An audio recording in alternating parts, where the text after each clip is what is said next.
È finita ragazzi, è finita, siamo campioni. È Coppa Italia, però siamo campioni. Voglio.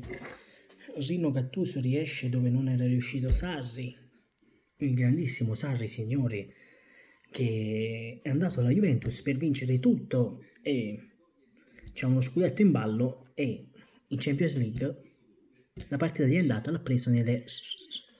Oh, guardate qui, stasera sono tornato a casa, mia moglie è juventina, ho detto guarda c'è una sorpresa nel frigorifero, c'è una cosa per te, guardate qua che mi ha dato. Ma io sapevamo noi con queste cosa ci facciamo, questo, io questa sera alla Juventus abbiamo fatto questo. Abbiamo scassato, io che pa faccia la Juventus, a fa mucca mamma. Bene così, voglio, bene così. Dovete delle scuse tutti a Gattuso, voglio, perché Gattuso è un signor allenatore, diventerà qualcuno. Non in quest'anno, nel prossimo anno, però diventerà un signor allenatore, secondo me. Che dire, voglio, emozione, emozione, emozione allo stato puro. Grazie ragazzi. Milik segna il rigore decisivo, voglio. Prima aveva sbagliato un gol clamoroso, poi clamoroso. Era quasi sul dischetto del rigore, un po' più defilato, però l'ha mandata alle stelle. E vabbè, quello sorvoliamo perché poi ha sbagliato pure Insigne, però... Niente, voglio, questo è. Sarri che doveva vincere tutto. Si ritrova fuori anche dalla Champions League poi.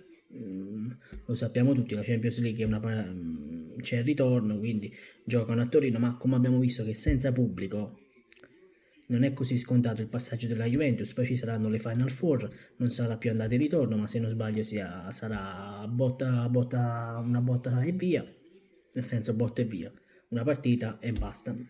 E che dire? Ah, questa coppa è per il signor Higuain. Bastardo pezzo di merda, questo ti meriti. Tu e Sarri. Niente, vai giù. Che dire? Andate a festeggiare, immagino a Napoli ci saranno i caroselli.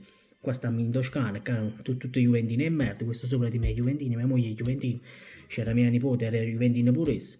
Unico napolitano, sono chi?